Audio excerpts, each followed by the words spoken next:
বানিয়েছি কই মাছের তেল ঝাল। আমার এই রেসিপিটা দেখতে থাকুন আমি কিভাবে বানিয়েছি। আমি এটা গরম গরম ভাতের সঙ্গে পরিবেশন করে দেবো, খেতে জাস্ট দারুণ লাগবে। যদি আমার এই রেসিপিটা ভালো লেগে থাকে তাহলে আমার চ্যানেলে লাইক, শেয়ার, কমেন্ট ও সাবস্ক্রাইব করে দেওয়ার অনুরোধ রইল।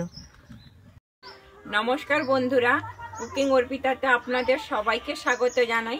আশা করি আপনারা সবাই ভালো আছেন। আমি আজকে বানাচ্ছি কই মাছ তেল ঝাল। আমার যদি এই রেসিপিটা আপনাদের ভালো লেগে থাকে তাহলে আমার চ্যানেলে লাইক, শেয়ার, কমেন্ট ও সাবস্ক্রাইব করে দেওয়ার অনুরোধ। আমি এই যে নিয়েছি কই মাছ, আমি এখানে 5 পিস কই মাছ নিয়েছি। কই মাছটা আমি আগে থেকে কেটে পরিষ্কার করে ধুয়ে রেখেছি। আমি কই মাছের মধ্যে এবারে নুন আর হলুদ মাখিয়ে নেব। আমি দিয়ে দিচ্ছি পরিমাণ মতো লবণ আর দিচ্ছি হলুদ। আমি লবণ আর হলুদটা খুব ভালোভাবে এখানে মাখিয়ে নেব। আমার লবণ আর হলুদটা খুব ভালোভাবে মাখানো হয়ে গেছে। আমি এবারে এটাকে রেখে দিচ্ছি 15 মিনিটের জন্য। আমি কই মাছের তেল ঝাল বানানোর জন্য এখানে আমি মশলা নিয়েছি। আমি এখানে গোটা জিরে নিয়েছি 1 চামচ, আমি 4টা শুকনো লঙ্কা নিয়েছি, আদা নিয়েছি একটুখানি, আর নিয়েছি সাদা সর্ষে 1 চামচ, আর আমি 2টো পেঁয়াজ কুচিয়ে নিয়েছি।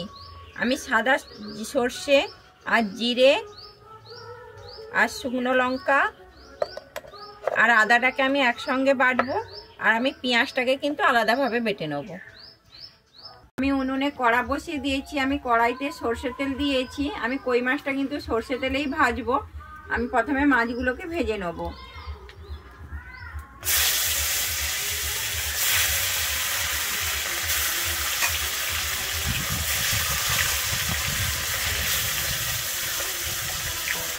আমি কই মাছ কিন্তু এখানে খুব বেশি কড়া করে ভাজবো না, হালকা করেই ভেজে নেবো, তাহলে কিন্তু তেল কইটা খেতে কিন্তু খুব ভালো লাগবে।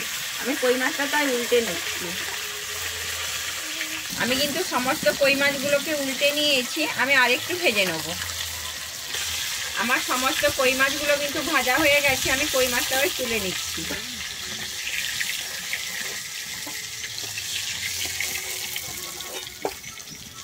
আমি এই মাছ ভাজার তেলের মধ্যে দিয়ে দিচ্ছি প্রথমে কালো জিরে। আমার কালো জিরেটা ভাজা হয়ে গেছে। এরপরে আমি দিচ্ছি এখানে 4টা কাঁচা লঙ্কা। আমি এরপরে দিয়েছি বেটে রাখা পেঁয়াজটা, আমি বেটে নিয়েছিলাম।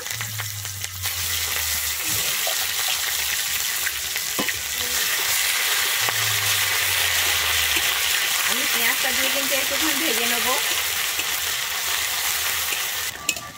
আমি এই পেঁয়াজ ভাজার মধ্যে আমি কিন্তু এখানে দিয়ে দিচ্ছি পরিমাণ মতো হলুদ। হলুদটা দিলে কিন্তু পেঁয়াজের কালারটা খুব সুন্দর আসবে। আর দিচ্ছি পরিমাণ মতো লবণ। আমি হলুদ আর লবণ দিয়ে ভালোভাবে এখানে আরেকটু কষিয়ে নেব। আমার পেঁয়াজটা কিন্তু এখানে খুব ভালোভাবে ভাজা হয়ে গেছে। আমি এরপরে এখানে দিয়ে দিচ্ছি বেটে রাখা মশলাটা। আমি যে জিরে, সর্ষে আর আদাটা নিয়েছিলাম আর শুকনো লঙ্কাটা আমি বেটে নিয়েছি। বেটে রাখা মশলাটা দিয়ে কিন্তু আমি এখানে একটু কষিয়ে নেব।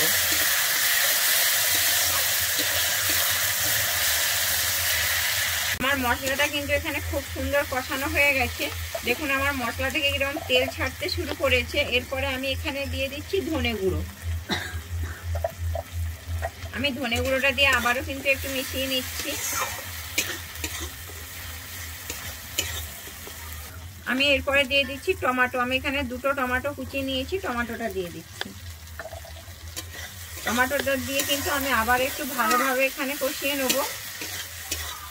আমি যেহেতু প্রথমে লবণ দিয়েছি আর এখানে আমি লবণ ব্যবহার করছি না। আমার টমেটোটা কিন্তু এখানে খুব সুন্দর ভাজা হয়ে গেছে। আমার টমেটোটা সেদ্ধও হয়ে গেছে আর আমার মশলা থেকে তেল ছেড়ে দিয়েছে। আমি এরপরে একটু বাটি ধুয়ে জল দিয়ে দিচ্ছি।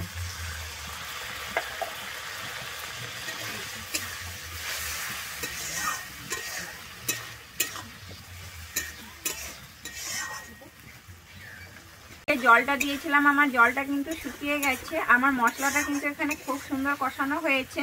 দেখুন আমার মশলা থেকে কিরকম তেল ছাড়তে আরম্ভ করে দিয়েছে। এরপরে আমি দিয়ে দিচ্ছি পরিমাণ মতো জল।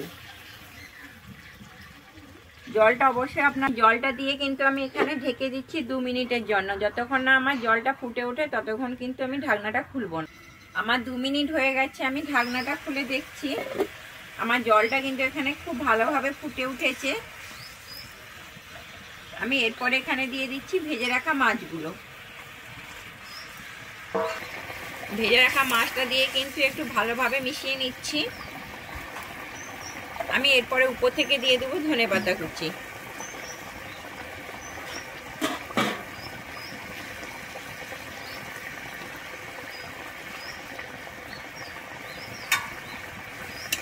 আমি ধনেপাতা কুচিটা কিন্তু দিয়ে আবারও কিন্তু এখানে ঢেকে দিচ্ছি 2 মিনিটের জন্য হালকা আঁচে। আমার 2 মিনিট হয়ে গেছে, আমি ঢাকনাটা খুলে দেখছি। আমার কিন্তু কই মাছের তেল ঝাল একদম রেডি হয়ে গেছে। আমি এবার, যদি আমার এই রেসিপিটা আপনাদের ভালো লেগে থাকে তাহলে আমার চ্যানেলে লাইক, শেয়ার, কমেন্ট ও সাবস্ক্রাইব করে দেওয়ার অনুরোধ রইল। আমি এবারে নামিয়ে নিচ্ছি।